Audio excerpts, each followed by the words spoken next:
Des singeries espiègles des capucins à la présence majestueuse des gorilles, les primates captivent les humains depuis des siècles.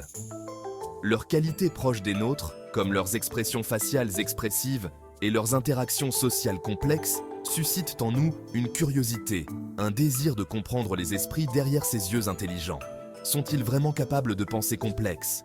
Peuvent-ils résoudre des problèmes, utiliser des outils et communiquer d'une manière qui reflète la nôtre? La réponse, sans équivoque, est oui. Des années d'observations scientifiques et de recherche ont révélé l'intelligence étonnante des singes et des grands singes. Ces animaux ne sont pas de simples créatures guidées par l'instinct. Ils sont capables d'apprendre, de s'adapter et même d'innover dans leur environnement. Leurs capacités cognitives remettent en question notre compréhension du règne animal et nous obligent à reconsidérer les frontières de l'intelligence elle-même. Ce documentaire explore le monde fascinant de l'intelligence des singes, en explorant leurs capacités remarquables et les implications profondes que ces découvertes ont sur notre compréhension de la cognition animale et de notre propre place dans le monde naturel. Rejoignez-moi pour un voyage au cœur de la forêt tropicale et au-delà, pour découvrir les secrets de ces créatures incroyables. L'une des démonstrations les plus fascinantes de l'intelligence des singes réside dans leur capacité à utiliser des outils. Cette capacité montre non seulement leur ingéniosité, mais aussi leur capacité à résoudre des problèmes complexes dans leur environnement naturel. Pendant de nombreuses années, l'utilisation d'outils était considérée comme une caractéristique uniquement humaine, un trait distinctif qui nous distinguait du reste du règne animal. Les scientifiques et les philosophes pensaient que cette capacité était ce qui nous rendait uniques et supérieurs aux autres espèces. Cette croyance était profondément enracinée dans notre compréhension de l'évolution et de la cognition animale. Cependant, des découvertes récentes ont commencé à remettre en question cette perspective. Cependant, des observations révolutionnaires de chimpanzés dans la nature ont brisé cette croyance de longue date. Ces observations ont révélé que les chimpanzés, nos plus proches parents dans le règne animal, possèdent également cette capacité remarquable. Dans les forêts de Gombe, en Tanzanie, j'ai été témoin direct des capacités remarquables des chimpanzés à utiliser des outils. Ces observations ont été faites par la célèbre primatologue Jane Goodall, qui a passé des décennies à étudier ces primates dans leur habitat naturel. Ces primates fabriquaient et utilisaient habilement des outils pour diverses tâches, démontrant une compréhension sophistiquée de leur environnement et des matériaux disponibles. De la pêche aux termites, avec des brindilles méticuleusement préparées, une technique qui nécessite non seulement la fabrication de l'outil, mais aussi une stratégie pour attirer les termites hors de leur nid. Au cassage de noix avec des pierres, une tâche qui demande une force et une précision considérables. Les chimpanzés choisissent soigneusement les pierres les plus appropriées pour cette tâche, montrant une compréhension des propriétés des matériaux. Les chimpanzés ne sont pas tombés sur ces techniques par hasard. Ils ont fait preuve d'une connaissance des propriétés des matériaux, sélectionnant des types spécifiques de bâtons et de pierres les mieux adaptés à la tâche choisie. Cette sélection n'est pas aléatoire mais délibérée, démontrant une capacité à planifier et à anticiper les besoins futurs.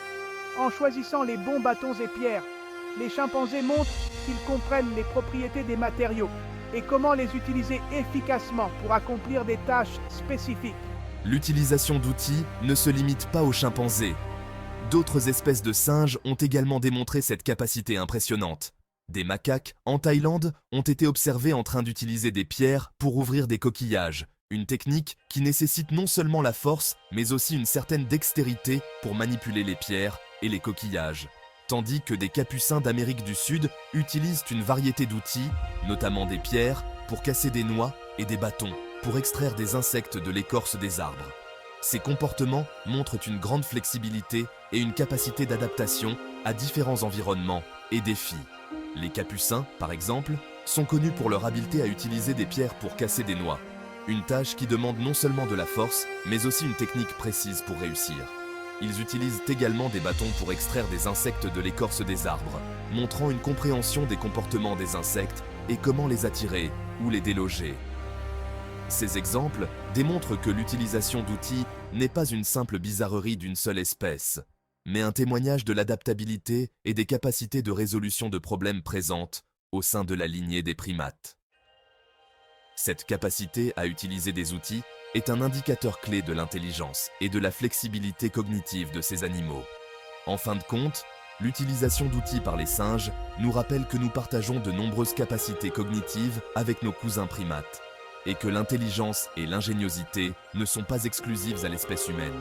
Ces découvertes continuent de nous émerveiller et de nous inciter à reconsidérer notre place dans le règne animal. Au-delà de l'utilisation d'outils, les singes font preuve de remarquables capacités de résolution de problèmes dans divers aspects de leur vie. Ils ne se contentent pas seulement d'utiliser des bâtons pour attraper de la nourriture ou des pierres pour casser des noix. Ils montrent une ingéniosité qui va bien au-delà de ces simples actions. Par exemple, certains singes utilisent des feuilles comme des éponges pour boire de l'eau, démontrant ainsi une compréhension de l'utilisation des matériaux disponibles dans leur environnement immédiat. Ils démontrent une capacité impressionnante de raisonnement spatial, naviguant dans des environnements complexes et se souvenant de l'emplacement de ressources précieuses, telles que les arbres fruitiers et les sources d'eau. Cette capacité à se souvenir de l'emplacement exact de ces ressources est essentielle pour leur survie. Les singes doivent souvent parcourir de longues distances à travers des forêts denses et des terrains difficiles pour trouver de la nourriture et de l'eau, et leur mémoire spatiale les aide à le faire efficacement. Cette mémoire spatiale est cruciale pour leur survie, leur permettant de localiser efficacement la nourriture et l'eau dans leurs vastes domaines vitaux. En plus de cela, les singes montrent une capacité à planifier leurs déplacements en fonction des saisons et des conditions environnementales changeantes. Ils savent quand et où les fruits seront mûrs et planifient leurs trajets en conséquence, ce qui montre une compréhension avancée de leur environnement. Les défis sociaux exigent également une intelligence vive, et les singes excellent dans ce domaine. La vie en groupe présente de nombreux défis, et les singes doivent naviguer dans des dynamiques sociales complexes pour maintenir la cohésion du groupe. Le toilettage mutuel, par exemple, n'est pas seulement une activité de nettoyage, mais aussi un moyen de renforcer les liens sociaux et de maintenir la paix au sein du groupe.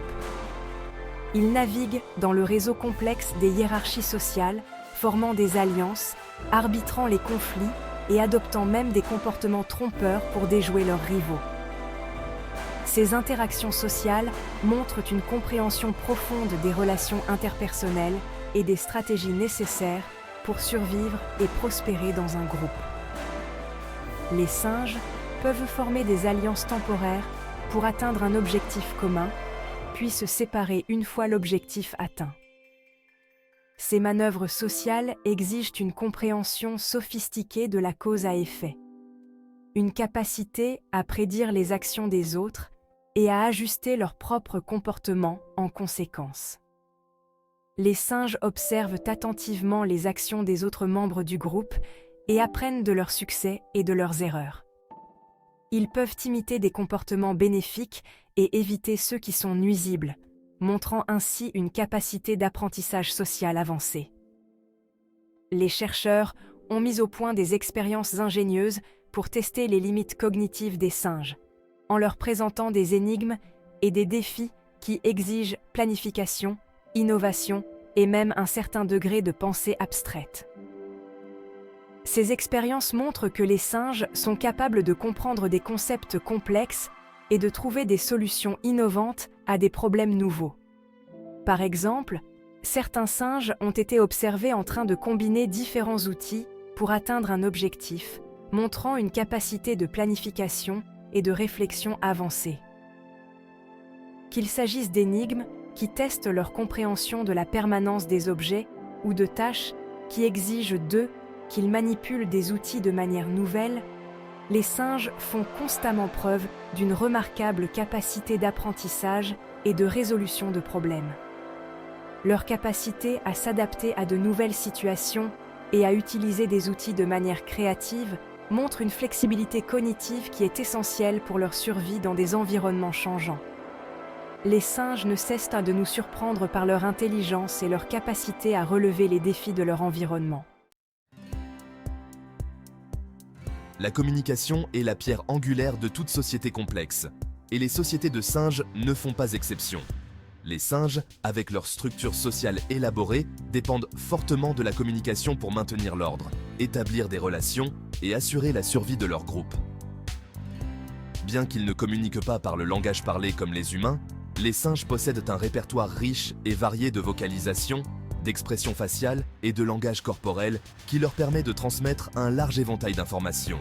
Ces moyens de communication sont essentiels pour coordonner les activités de groupe, avertir des dangers et exprimer des émotions.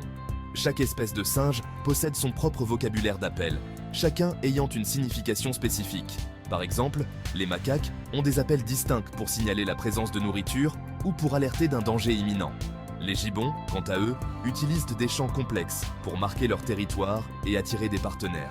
Les cris d'alarme, par exemple, alertent le groupe de la présence de prédateurs, avec des cris distincts indiquant le type de menace, qu'il s'agisse d'un léopard au sol ou d'un aigle qui tourne en rond au-dessus de leur tête.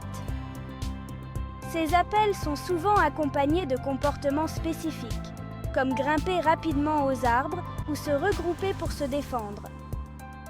Les appels à la nourriture annoncent la découverte d'un arbre fruitier abondant, tandis que les appels de contact aident à maintenir la cohésion du groupe lorsque les singes se déplacent dans les forêts denses.